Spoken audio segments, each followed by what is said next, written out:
Hello, everybody, and welcome. I am just honestly beyond grateful for so much support and appreciation, and I'm just really grateful to everybody. So, welcome to the launch party. I'm just thrilled to have some special guests joining me today. We're going to hear from the people who helped me shape the book, shape my message, as well as some of the incredible people that I interviewed for the book. Their stories are just absolute proof that putting your people first truly what generates success in business. And so I couldn't be more excited to help you guys learn more about the book and also collect some special bonuses. So just a few housekeeping things before we get this party started. Number one, during the next 3 days, all proceeds from the books are going to be going to Girl Scouts. Girl Scouts shaped my life. And one of the great things about Girl Scouts was that it helped me discover my interest in physical therapy. And it also helped ignite my passion for leadership.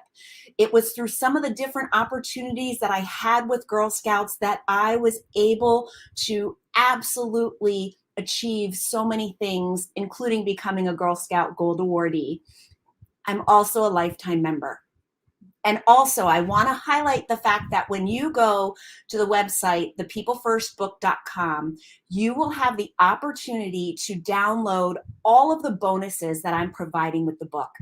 I am so excited that not only will you have the messages, the strategies, and the stories of the book, but you'll also have a toolkit that can provide exercises and activities to help you really start to transform your organization.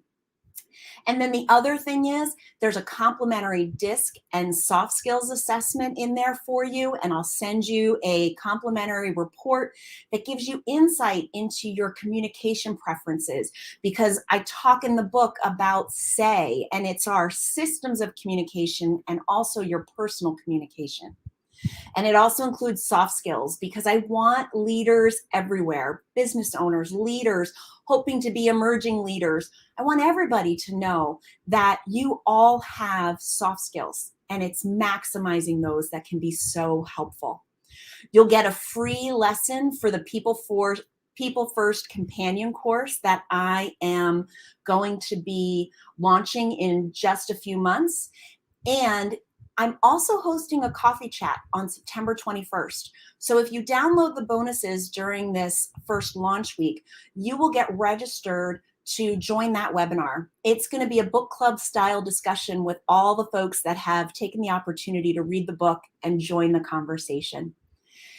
You'll also notice that this first week I'm raffling off tickets for a 1-hour complimentary strategy session with me on any topic that is going to be helpful to you and your team. And by joining live today, you actually get a second opportunity to get entered into that raffle. So thank you again for joining. I am so excited.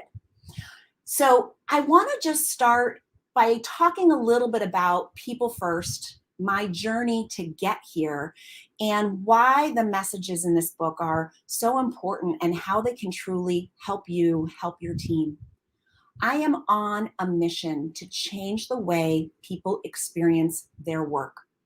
And that mission, that experience is predicated on the knowledge that you've got to grow your people in order to grow your business.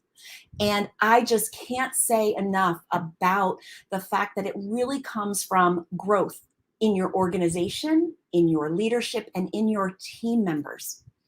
You see, several years ago, I was not a people first leader. I was actually struggling with my team, and I said things that a lot of people often say when they're leaders or business owners and don't know what to do. I said things like, well, what's wrong with them? They just don't care. I don't understand why people aren't committed. Why won't they do what they're supposed to do? And I learned a really hard lesson. I learned the hard way by basically losing my team. They came to work with their heads and their hands. They didn't come with their hearts. And why would they? I didn't treat them as resourceful and whole human beings. I wasn't taking care of them the way they deserved. I was so focused on patient first. Customers are more important than everything else, that I was ending up ignoring the people that truly could make the success happen for those patients. And it was the team I worked with. And so I went through some really hard times, and thankfully I had incredible mentors. I went through the phenomenal LAMP Institute of Leadership program through the Health Policy and Administration section of the APTA. And I found mentors. I found my home. I found my personal mission to do better, to be better. You know, people often ask me about, well, who are people? Guess what? If you're a business owner, if you're a leader, if you're the person that is doing front registration, everyone is people. And yes, as a leader, you matter. You're people too. So I'm not only asking you to see your team and the people you support as resourceful and whole, I'm asking you to do the same for yourself. Because once you step into that mindset that you can be a people first leader and grow your business because you focus on growing your people, once you've got that mindset in place, then this book simply becomes a pathway. It becomes an opportunity for you to be able to find structure, processes, ways to support your team organizationally, not only with your leadership skills. And in a minute, I'm going to introduce Stacey Ennis, who was the book coach, who really got the manuscript just down, where we figured out what the heck we were talking about.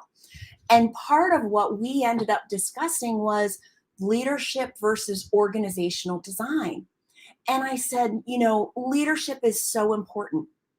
But one of the things that we really got talking about, and I see it today with my clients, even if you are a great leader, a great owner, I don't want there to be barriers, sort of blocks between your desire to support your people and the way the structures work.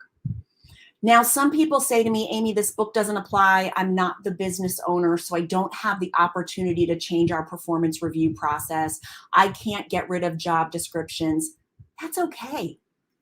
Just because your organization says you need to use this form for your performance reviews doesn't mean that you can't use the design concepts when it comes to putting your team first. And what I want business owners to see is how much opportunity and power there is when you decide to actually put your people first, when you take the time to really structure what's happening in your organization.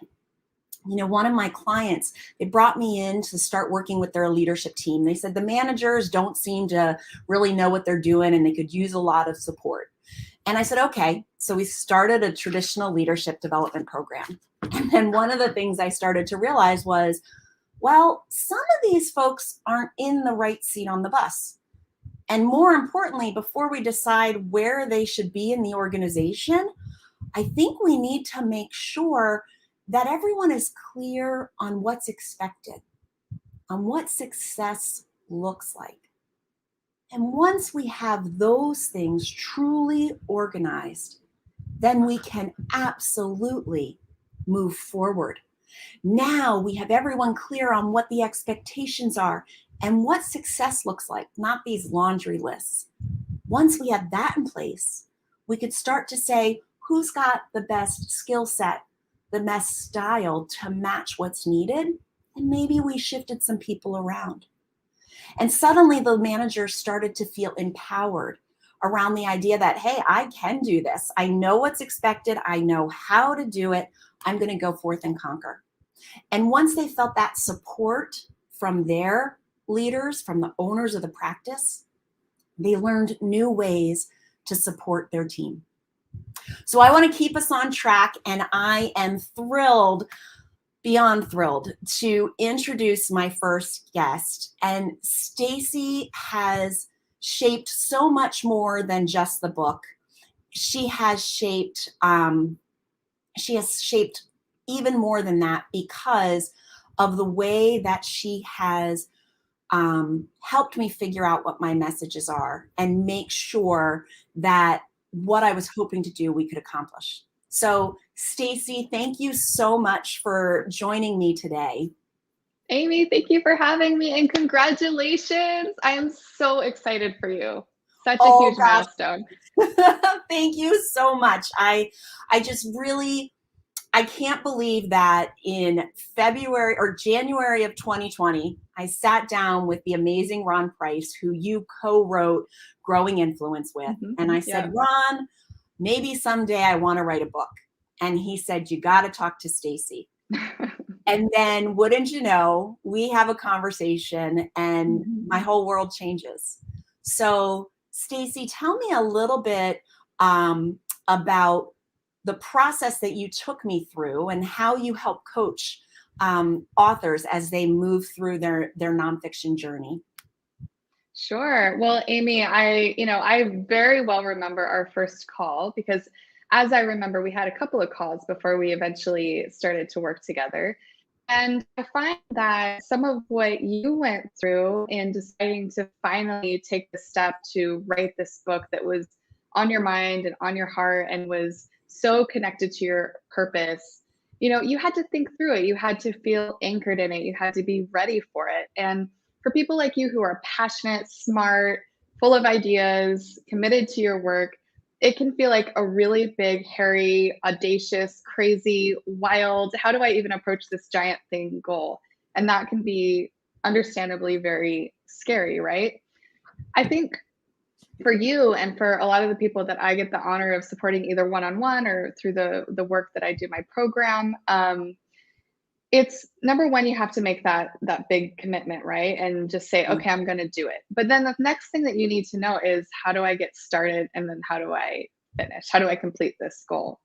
And with your book, and I'd say books like yours that have a big idea and expertise connected to it, you needed to really align your vision with this. Like, this book needed to be a catalyst to help you achieve the bigger vision, because you could have written a lot of books. As I recall, we defined several actual books that you could write.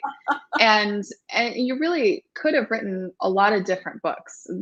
You had a lot of options because you're wise, you have a lot of expertise, but we had to work together to really distill what is Amy's impact, future impact, current and future impact look like?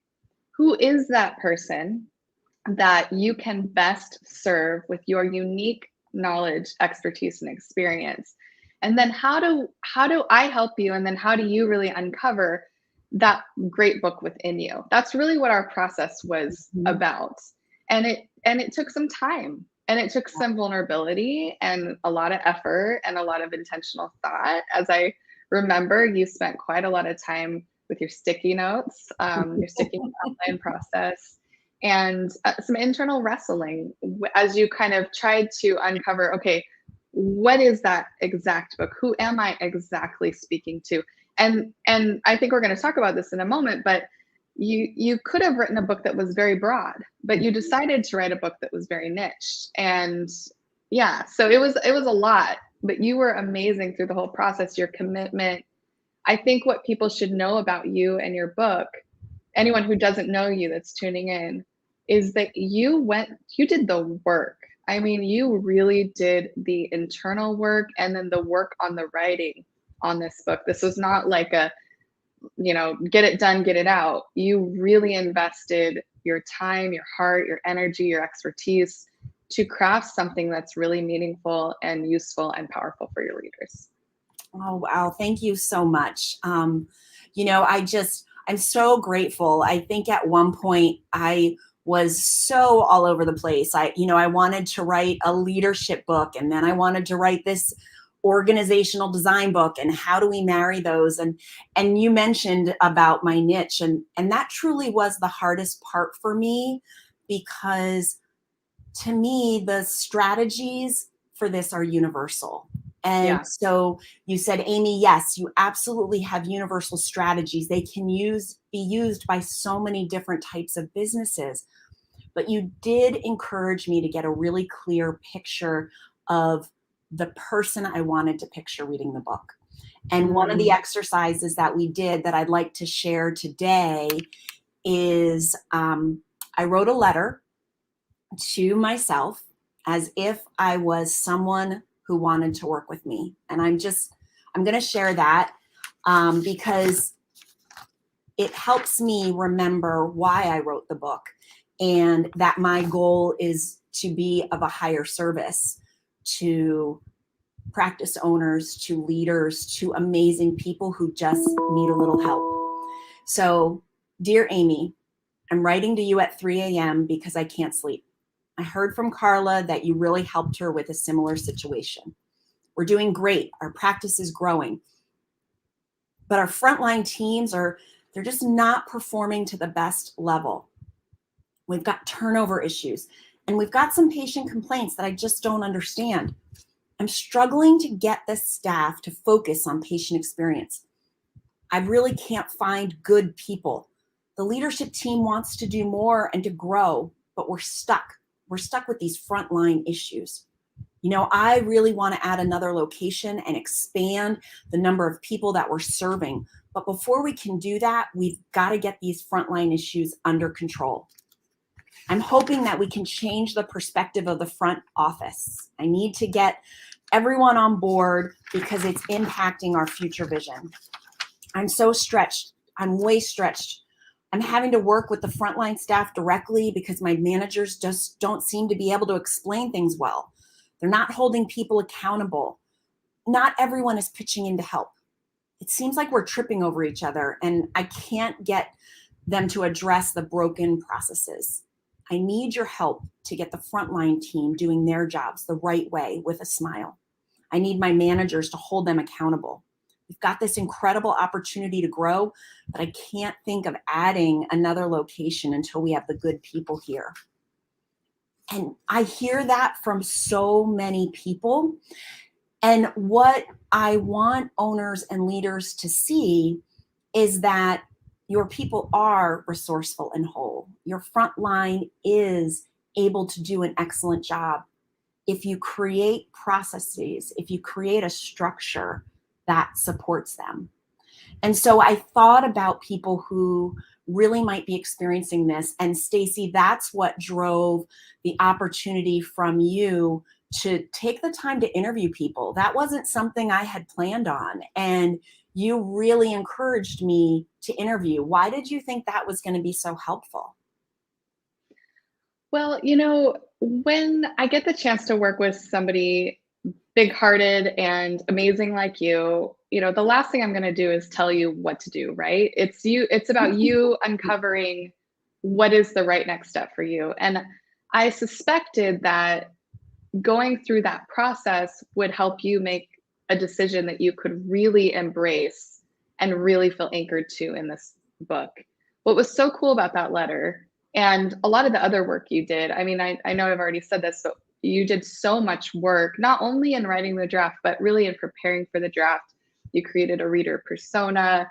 You really understood your readers through these interviews and through documenting those interviews, making notes that would guide your writing process. Mm-hmm. What was so powerful is that as you were writing the book, you were able to then go back to these insights.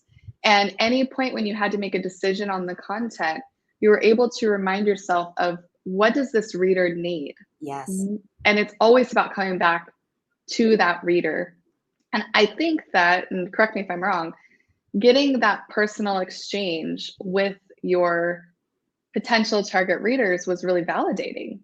It was incredibly validating. I learned so much because I was able to interview people from different professions, even within healthcare. There's a difference between a health system with 20 or 30,000 employees, and there's a difference with an OBGYN practice. And Dr. Eckert was one of the great people that I was able to interview. And you're right, it kept me framed around the way that I could best support them by understanding their needs and what works and what doesn't. And so I just want to take another moment to say thank you, Stacy. I truly could not have done this without you. And if we had a little more time, I'd tell everybody about how you literally restructured my ability to be creative and productive Mhm. throughout the day and still get a workout in, which I just didn't think all those things could happen. But I do want to make sure that we keep our party rolling. So thank you again. Thanks, Amy. And I really appreciate everything. And I am going to shift over to what became the next step in this process for me. And this is my amazing friend and just editor who became so much more. And I want to introduce Brooke White, who I can't thank enough for all the incredible work that she did and pulling me through sometimes. But Brooke, thank you so much for joining us. Oh, I could not be happier to be here and celebrate this moment with you. I'm really feeling it. I feel so excited for you, and congratulations for being at the day. You made it. We made it. Here we We go. made it together. Yes. You know, and Brooke, when you and I were talking about like, well, what the heck do we talk about on a launch party? You had this really great idea about, you know, walking people through our process using the same four rocks of a cairn that the book is framed around. So gosh, I would love you to walk me through that, how you kind of came up with that and walk me through the process. Sure. I stole the idea from you. I stole the idea straight from your book. I mean, one of the most amazing joys and, the pleasures of working with you is that you're very organized in your thinking, which makes sense that you would be an organizational design consultant. Um, and, after you had finished your work with Stacy, you came to me with a manuscript, and it just needed some structural help. Really, it needed some organizational design, which, you had done such an incredible job of getting all of your ideas and your thoughts and your stories and your interviews out on paper, but it just needed a little bit of help with flow.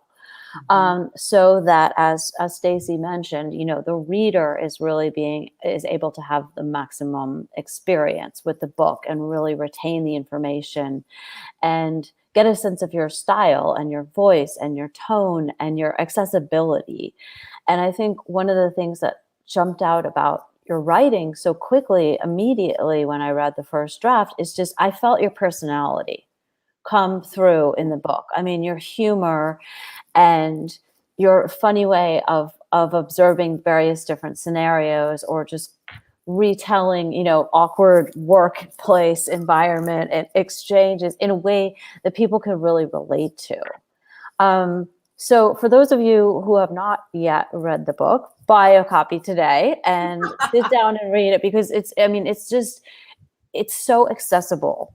And I mean, I am not an organizational design expert, but it was easy for me to really sink into your content and to follow the structure of your book, which is based on cairns, which is, most of you know, Amy's consulting business is called Cairn Consulting. There are really four rocks of the cairn, and it's, a balancing act in how these four different core components of her philosophy or her approach are put into play so that organizations can really thrive and function to their optimum capacity by putting their people first. And in healthcare, as most of you know, the mantra is typically patients first. Well, Amy, flips that over and says, really, no, it needs to be your people. Of course, your patients are your people, but the people who are working for you every day on the front lines of your practice are your people. You are your people, just to reiterate what Amy said earlier. And we started really the first rock in the cairn of the book and in Amy's philosophy is think. I'll just lay them out so that you have a general structure. The first one is think, which is critical. That is your mindset. How are you thinking about your business? What is your personal attitude towards people, the people who work for you and who are helping you to function in your daily reality? And how do you want them to be treated? What do you want them to say? Which actually leads into the second rock, which is say. are your communication systems designed in a way to support your mindset? And forgive me if I'm getting too technical into the nitty gritty of the book, but I wanted to lay out how it's structured. So it's really about first think, which is your mindset as a leader, say, which is your communication system, which is then supported by do, which is what are the actions that you're taking that support your mindset and your communication system. And once you have those three things in place, you are poised, beautifully poised to grow your business and to grow your practice. And we literally, I mean, Amy is just a living, breathing example of practice what you preach, because we use these cairns to present her content in a way that follows her exact philosophical approach. So it was a little bit of an moment, because it just really flowed in a way, the book flows in a way that exactly mirrors her personality and her philosophy. And that is why I'm so pleased to be associated with this. Oh my gosh, Brooke, thank you so much. And you know, I truly recognize how much shaping that you did with me. And you know, the times when you would say, Amy, this doesn't make sense here. It has to move. And like so many of my clients and my friends and so many people, I was like, no, I think it's good. And then when I really took time to say, oh no, Brooke's an expert at this. She knows exactly what she's talking about. And we made the move. I was like, oh, I love it. And I was so excited when something would come together. And I'm like, yes, this is exactly what I wanted it to say.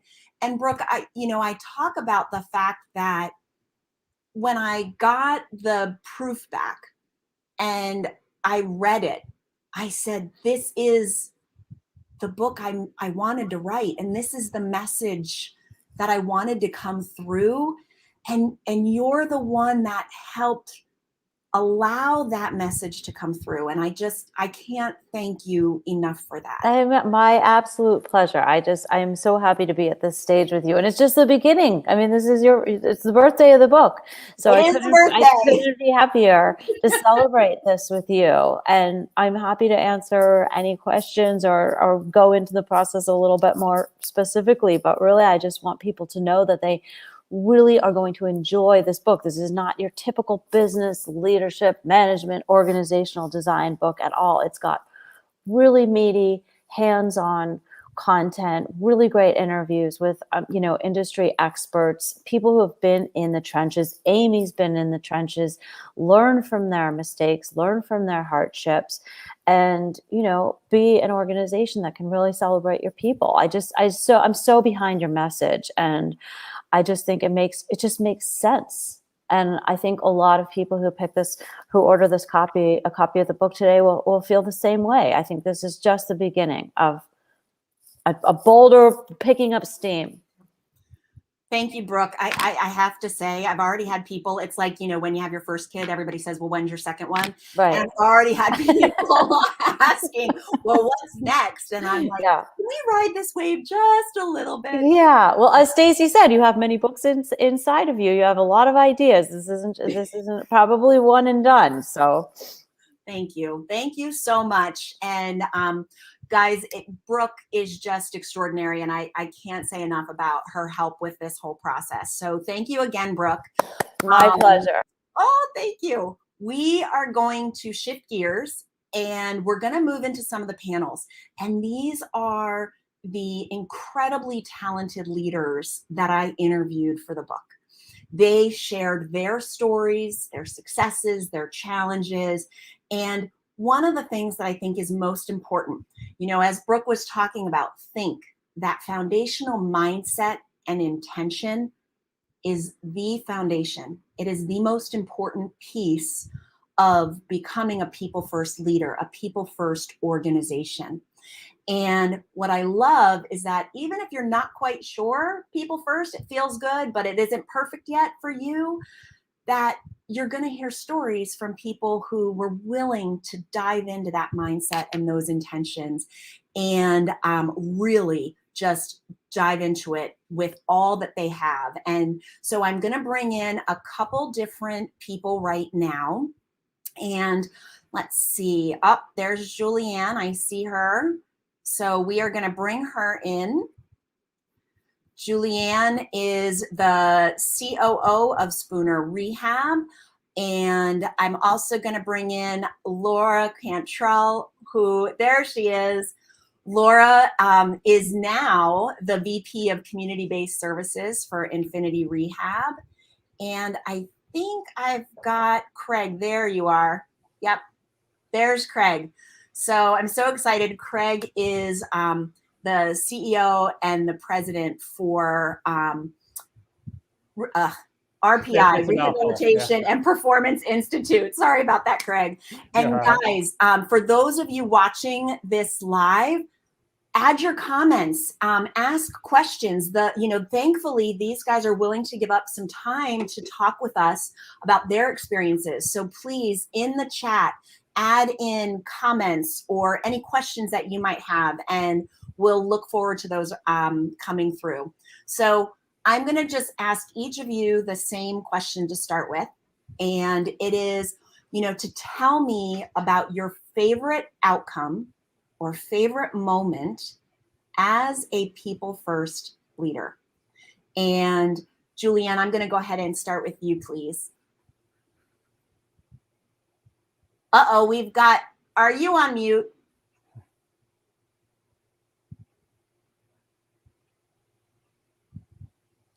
I love technology every time.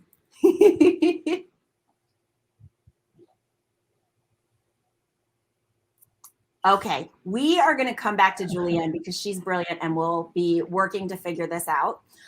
So in the meantime, Laura, let's shift to you. And, I'm so grateful that you took some time today. But tell us a little bit about one of the outcomes or your favorite story with being a people first leader. Sure. Can you hear me okay? Absolutely. Well, first off, super excited to be here and to celebrate this day with you. So thank you for having me. What I wanted to really talk about was one of the sections of your book where you really went into about conducting meetings that will really engage your team. And I'm going to say it, I was guilty. I was guilty of holding monthly meetings where, I had all this information that I wanted to dump out to my team members and, things that I was excited about to share with them. And I thought they would be pretty engaged to listen and, get as excited as I was. But there were so many times that I felt like I was just talking to them, that it was falling on flat ears and they weren't really present. So I made the decision. Our company really focuses on the 5 practices of, exemplary leadership from Kuz and Posner. And so I made the decision, how can I incorporate that maybe into my meetings? And so I started to begin my meetings with some recognition. And out of the 5 practices, one of the ones that really sort of spoke to me was encourage the heart. And so started recognizing people for the work that they're doing, and then asking them to go ahead and recognize team members or peers, or, really just to get that flow and get that feeling going. And it really changed the whole tone of the meetings. People were, actually showing up to hear if somebody was going to say something about them, and they were much more present and listening more. And so it really helped me engage more with my team to bring them along. Yeah. Absolutely. And I love to start all of my meetings with, what's your win of the week? Mm-hmm. I started working with a client, and, even on our managers meetings, when we would have our group discussions, everyone would get on and be like, I said, well, what's your win of the week? And at first they were like, I don't know.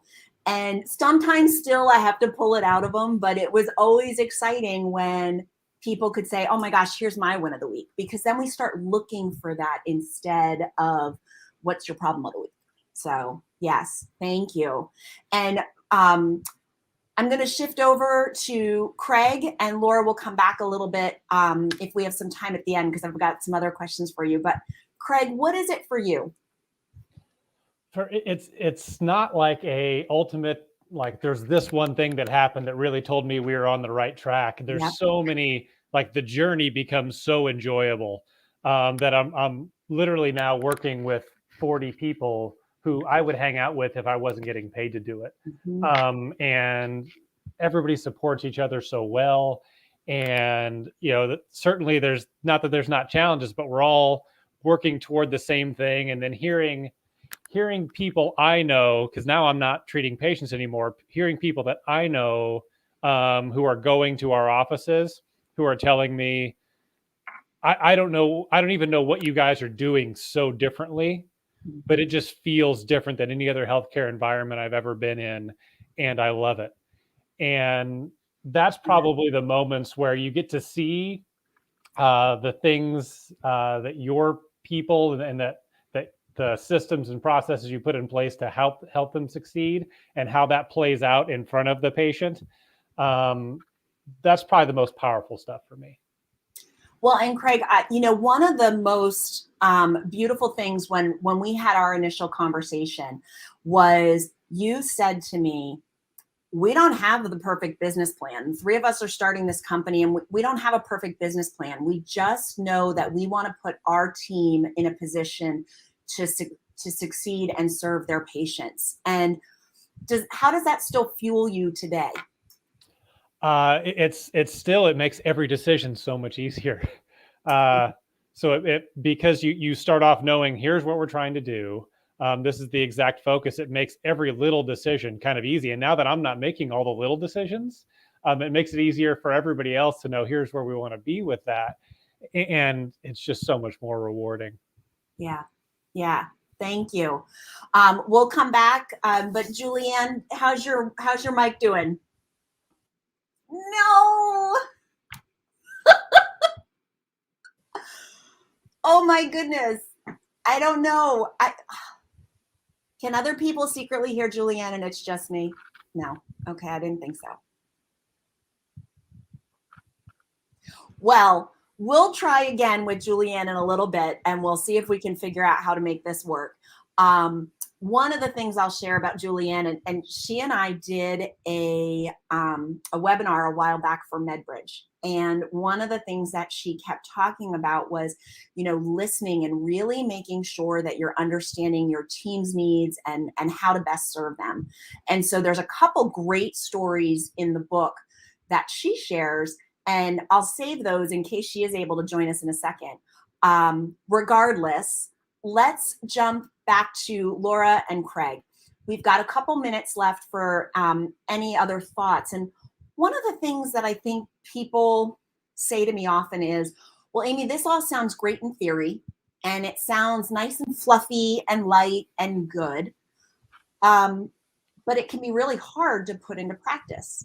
So are there any challenges that you've had or friction you've rubbed up against when it comes to putting people first? Laura, if you want to start, or there we go. I would say it can be overwhelming if you look at the whole big picture, but you have to really just take, try for that small win, try for, just one piece of it, take it one step at a time and then build from there.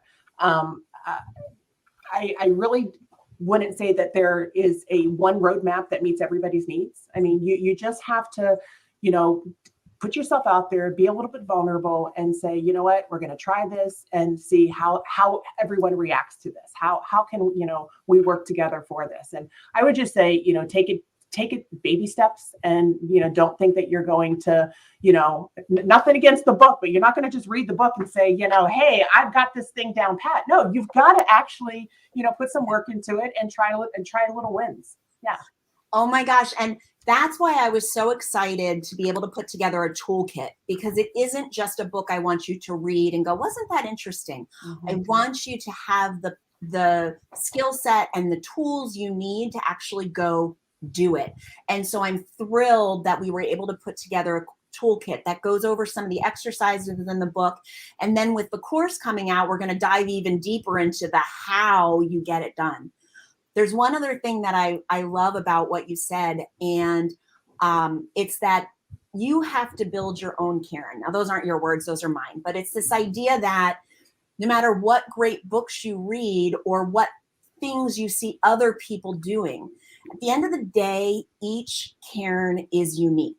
And so I want people to build their cairn with the foundational mindset and intentions. I want them to build it with systems of communication, strategies for behaviors, and ways to grow. But at the end of the day, your cairn's going to look unique. You know, I'll talk a little bit about my mom at the end, who is she's my foundational rock.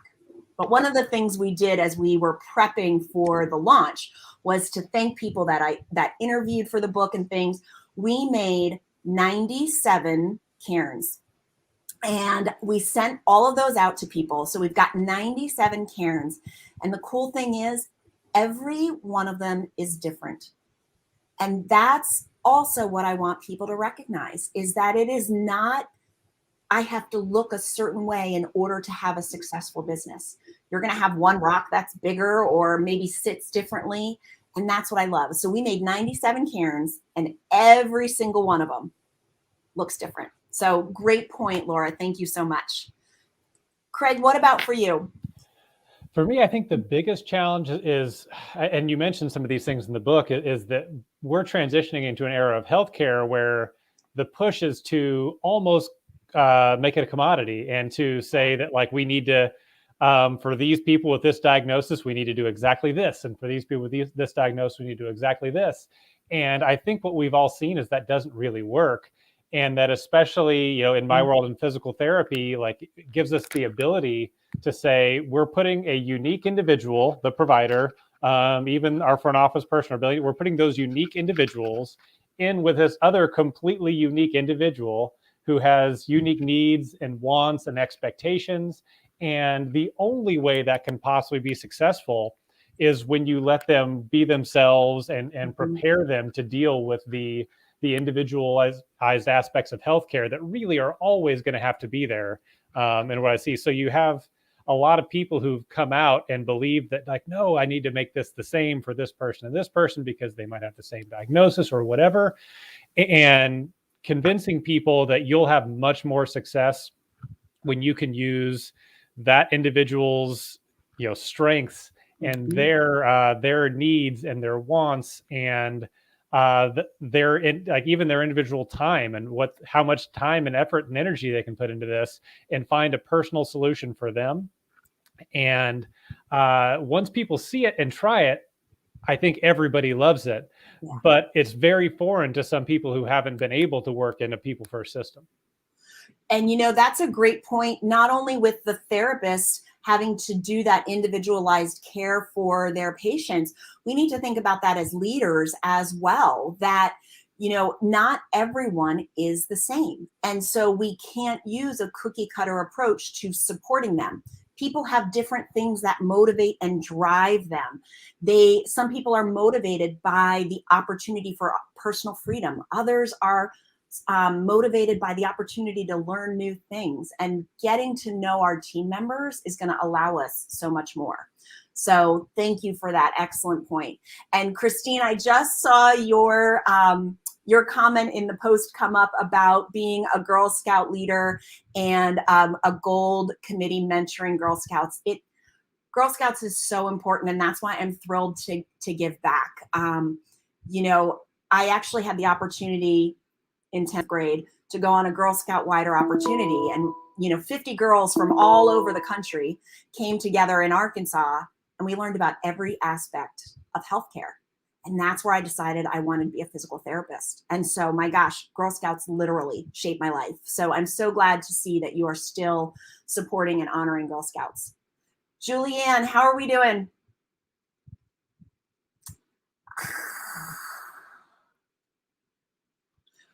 Oh, guys, you know, I wish, and actually, Julianne, here's what we're going to do. We're going to figure this out, and you and I are going to hop on a live stream at some point, because people need the opportunity to hear your brilliance, hear your common sense, practical, stoic approach to, like, let's just get it done. What is, what is. So in the meantime, we'll plan something differently. And guys, don't worry, even if you don't get to hear from her today, There are several key areas in the book where Julianne's expertise was so helpful. One of the areas was in creating the core purpose for Spooner.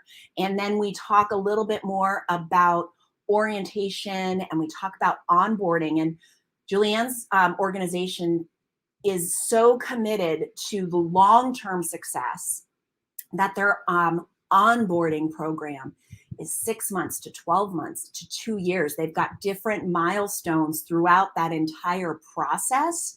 And one of the amazing things is how committed they are. And it's because of this recognition, and I believe you've said it to me more than once, the longevity of our organization is determined by the longevity of our team members. And so when that becomes the focus, incredible things can happen. So thank you very much. Guys, I'm going to let you go unless our audience has anything. Oh, wait, Karen Schuller's on here, and she said, Craig, great point. You can spend money and waste time throwing incentives that are meaningless to your crew.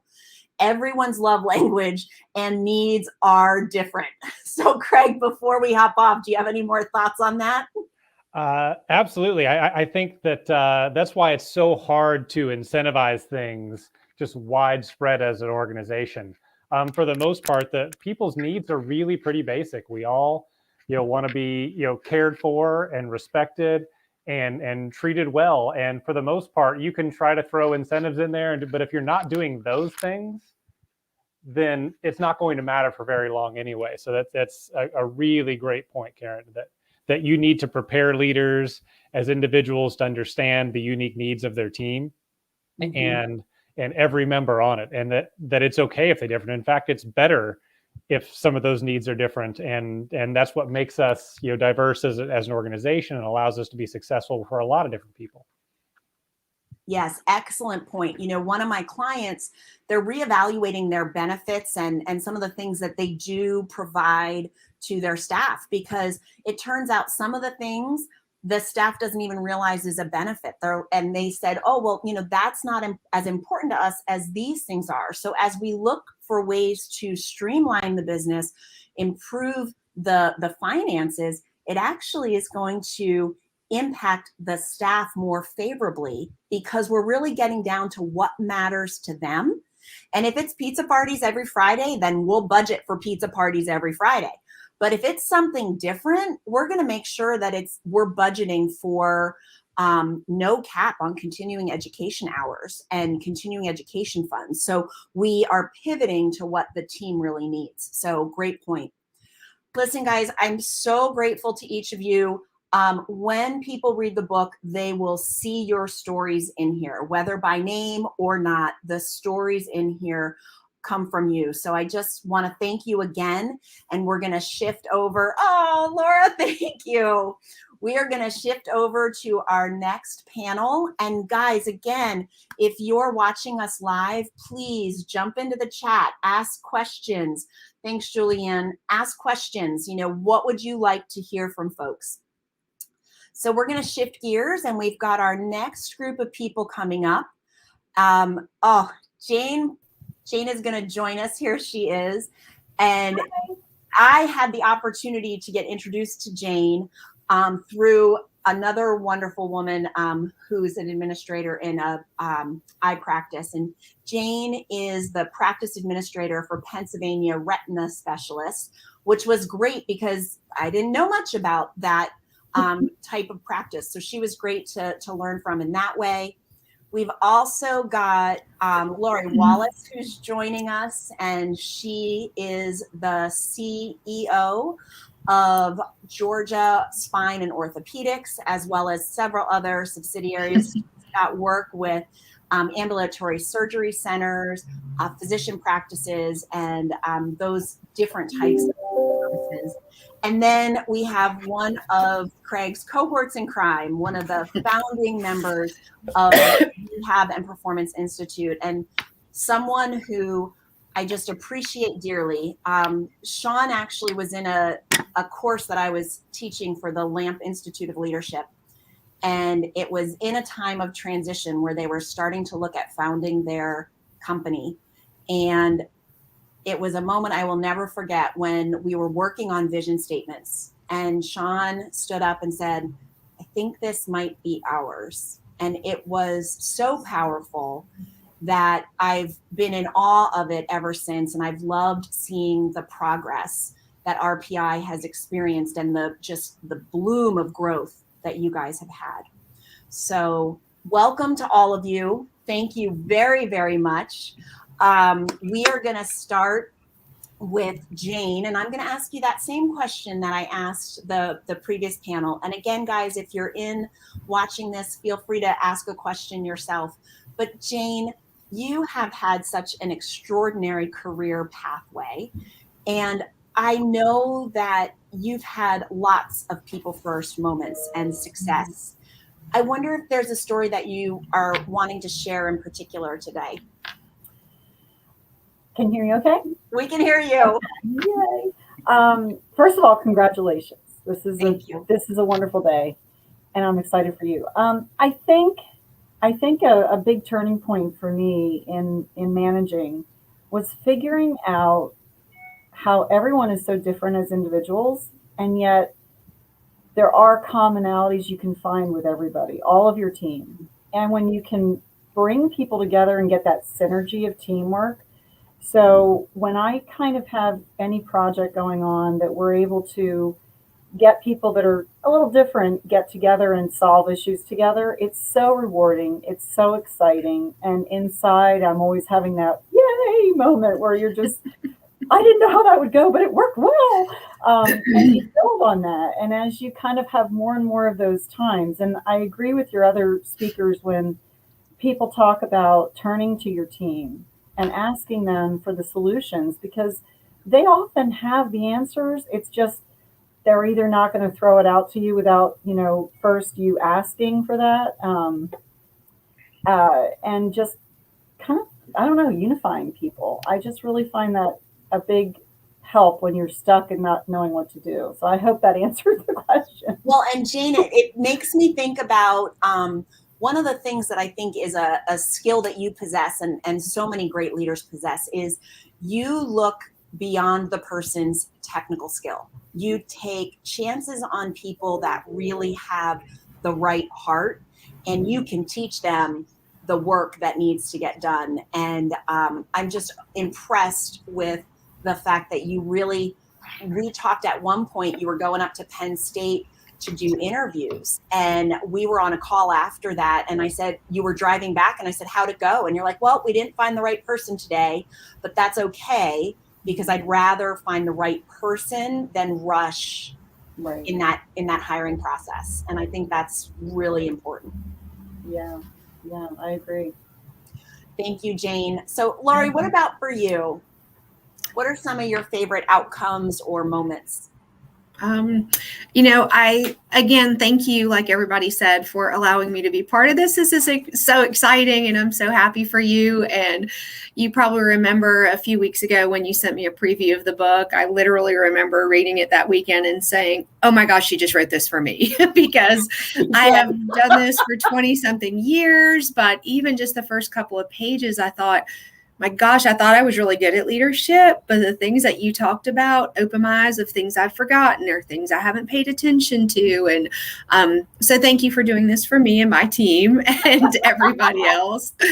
And again, over the years, I would say there's been a lot of people first, but interestingly, just last week, one that popped up that made me realize that I sometimes forget maybe what my title is or what I pour into people. But we had a few people exit the organization and turned out to be okay. But one of the young ladies that I sat down with and spent time with, she just looked at me and said, I don't even know what to say. I've never talked to a CEO before.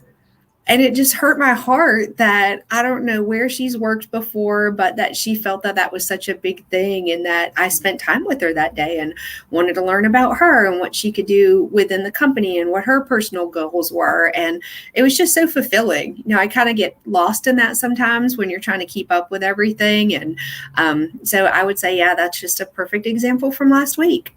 Yeah, that is a great example. And I think people exiting an organization can feel like, oh, they shouldn't be here or it doesn't work, they're still whole. And when you can have someone who leaves your organization still recognize how much you poured into them, that says a ton. And I think that's a really great example. So just because someone's leaving doesn't mean they're not a wonderful person. It just might be there's a better fit for them somewhere else. So great story. Thank you. Sean, what about for you? I would say like the just the entire journey. Like I think the more that like you get in and use a people-centered approach, like you just start realizing every day how connection matters and people matter. And like the biggest change in my life over the last 15, 20 years is like I'm more comfortable saying I don't know than at any other point in my life, because it's true. And like if you allow people to have that freedom to help you find the answer and help guide them once they get there, like it changes your entire approach. And like it's like that's just such a big thing that I think we miss in healthcare in general, that the more we get to that, the more we're gonna be able to move people in that direction. Absolutely. And oh my gosh, that, so Stacy mentioned my Post-its. I'll just do a little pivot. There's the next thing I'm working on. I tried to hide it today, but there is the next brain percolation happening, and it's all built on Post-its. We'll come back to this nice layout instead. But Sean, in the book, I talk so much about the power of failing as long as we make a mistake and we learn from it. And, I think that is so important. And when I talk about organizational design, sometimes people say to me, oh, no, we already have our processes in place. Well, are they all optimal? And I'm not saying perfect, I'm saying optimal. And so even a small change, or at least a willingness to reflect on, is there a different way we could do this? We see that as an opportunity as opposed to, oh, well, that means I failed at something. And so I think that is such a good point that you bring up. And our team is going to make mistakes, and so are we. And that's okay, as long as we're learning from it. And in the book, I try to provide a few different ways for people to be able to take a mistake, a failure, or an error, or something that's not going well, and I give them some really clear methods to actually walk through, figure out what's not working, and figure out what will work next time. So that is such an important piece.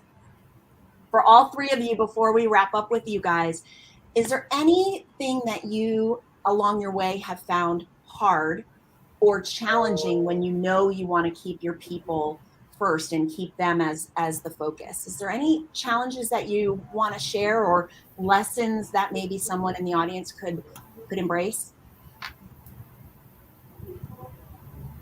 I Jane. know for me, it's balancing the physician's needs and their track. So physicians are on a track for their care of the patients, and trying to make sure it balances with our staff's ability and coverage and things like that, because you've got to make the two work well for the patient care to be optimal. And that always is a challenge throughout every day, week, month. So that, I know for me personally, I'm always trying to balance that. Thank you. And that is a very important part of it, especially when you've got, physician ownership as well as physician clinicians. So any other thoughts on that, guys?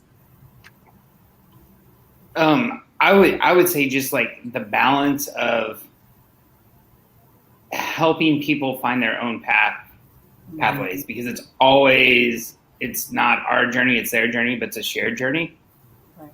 And how you can help promote that at the same time while like still trying to give them guidance and having to be open and honest about mistakes you've made probably in your path to help them on that journey. I love that. And I love the idea that it is a shared journey, and that, when we're trying to support people, it can't be, well, I'm going to support you so you build the cairn exactly the way I want it. They're all unique, 97 unique cairns. Proof is in the pudding. Lori, any last thoughts from you before we start to move towards close? I would say that the challenge part is trying to balance keeping the people first when you just got to get it done. And, my natural tendency is just jump and roll up my sleeves and I got to get it done and I don't have time for small talk. And, that's really bit me before. So I have to be super careful about that to keep my frame and come at things and come at people in the right way. Absolutely. And you and I just talked about that the other day. You're like, Amy, I'm a rush. Like, let's go now. And being able to take that step back and look at that longevity that Julianne talks about so much. So that is mine. It's yours. Okay. Thank you guys. Truly. Thank you from just the bottom of my heart for being part of today and part of my journey to get to this message and part of the book itself. So thank you all very much. Thank you. Thanks, guys. And we are going to move into close because I know there's lots. I'm just overwhelmed by how many people have joined live, and just to see all the comments coming in about, congratulations and great job. That means so much to me. I do this out of service and just knowing that other people can hopefully not experience some of the struggles that I had, because they learn their lessons earlier and they're able to make small changes and small adaptations. And I'm so thankful. Oh, Jen's got a question. If I had to pick one, oh, okay. Jen's asking about my favorite page in the book. And I'm just going to share my first favorite page of the book. And it's this page. It has no number. Wait, let me find it. Says, I hope you can read that. It says, "For my mom, my foundational rock." And so one of the favorite pages of my book is the opportunity to honor and say thank you to my mom, who has been so supportive through this journey. I mean, think about it. Like, someone has a great PT job in Baltimore, has a house that she loves, and she calls her parents and says, "So I think I'm going to quit my job and go traveling or do this or that." And okay, put your stuff in the basement. We're here to support you. And then I've served in healthcare in leadership roles, and I call and I say, "So I think I'm going to start a consulting company." Okay, what do you need? And so my mom truly has been my foundational rock.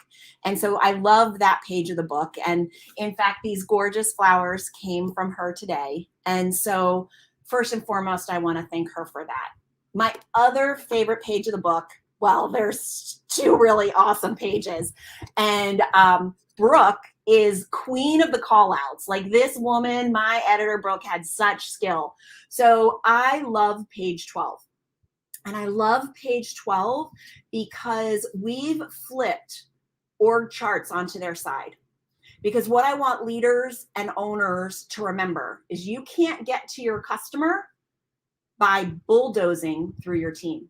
And so even the larger your organization gets, the further you are from that customer, that patient, and their outcomes. And so the only way you can actually have success with your patients, with your customers, your clients, their success comes by you supporting the rest of the org chart. And you can't bulldoze through people. And unfortunately, I learned that lesson the hard way, because I was in acute care and I said, ICU patients deserve care and we're going to do it no matter what. And I neglected the fact that people had to work through that process. And so, that's why this is one of my favorite pages. And Brooke, queen of call outs, wrote on this, helped me with this call out to say, you can't go around your own people to create the patient experience. And that's what these org charts show us. And then my second favorite page, and I'm so grateful to page 2 and to Jen, who did all of the graphics, but this page is just my favorite. So in the book, I talk a lot about growth and development. And when we think about growth and development, we often think about traditional career ladders, you know? And when I worked in a health system with 20,000 employees, there was a career ladder. Now I still capped out at that career ladder pretty quickly because in rehab, we could go as high as that. You know, when I look at Jane's role, she's at the pinnacle of that career ladder. And she and I have talked a couple times about within her organization, there's not a lot of rungs on that ladder. And so by replacing our mindset around, in order to grow our people, we're growing them up the ladder. And gosh, our practice only has 2 managers, so everybody else is out of luck. It doesn't have to be. When we treat it like, again, page 2, fabulous graphic. When we treat it as a career rock wall, suddenly there's a lot more ways to grow, to move, to gain experiences. So when I work with clients or even in myself, we look not at what's the next position, but we look at what skills do you already have? What skills do you want to learn? And then we build their learning plan around this idea of a rock wall, that everything's not always upward movement, because sometimes you may have 2 people, and for one of them, the next rock to grab onto is like super close, right there, easy stretch. And then you have someone else who's like, that one feels really far away from me. And my someone I've worked with in the past, I've worked with their consulting company, and they are professional services. And when she read the book, not in healthcare, when she read the book, she said to me, oh my gosh, the career rock wall is phenomenal. She said, you know, I have someone on partner track, and she's just not understanding that she needs to make a lateral move to be able to do that. And so page 12 represents that. All right, guys, we are going to close out. And again, I can't get over how many people were able to join live. And I know there's going to be a replay of this for people who couldn't, because let's face it, it's the middle of the workday. I want to thank all of the people that were on the panel today and all of the other people that I interviewed. Stacy, Brooke, I couldn't have done this without you. And I couldn't have done this without the support of so many of my family and my friends who really encouraged and supported me along this whole journey. You know, I want to thank people who believe in this people first method and the messages of the book. So I want you to just embrace the opportunity. And remember, if you buy the book today, you have great opportunity to get those bonuses. So like Lori mentioned, the toolkit, an opportunity to join a Q&A session, maybe a month from now, September 21st. So you guys have plenty of time to read the book. I've also got opportunities if people need to purchase a larger order than what you can on Amazon, that you can go ahead and we'll do a bulk purchase with you, and then I'm happy to come to your specific organization and do a Q&A just for your team. And I've got one of those already set up with a group up in New York, and I can't wait to have a discussion with them about it. And Eric, I did see your message, so thank you very much. As we wrap up, I just talked about all the great people who have supported me, and one of those groups of people is what I call my golden girls. And we've known each other since middle school, and we've all taken very different paths, but somehow we all come back together. And so they helped me do a toast. And I love Aperol spritzes. So many of you already got the recipe, but we're just gonna have a chance to watch us with our toast, because we didn't want people thinking, oh, day drinking Amy Lafco. So here is a little video to wrap up so that everyone gets a chance to see us have a toast. Thank you guys very much. Buy the book. Let me know if you need anything, but thank you guys.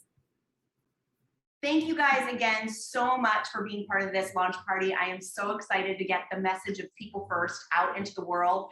And before we do that, I had to thank some very special people in my life. These are all my golden girls, and we've known each other since middle school, and I'm so grateful that we still have our friendship now. So thank you guys very much. So in honor of Amy's book launch, we thought we would start with her favorite drink. It's an Aperol Spritz. we're traditionalists here, so we went with 3 parts Aperol, 2 parts Prosecco, 1 part club soda. Don't Google it, you're gonna get a different recipe. So cheers, Amy, congratulations. Congratulations.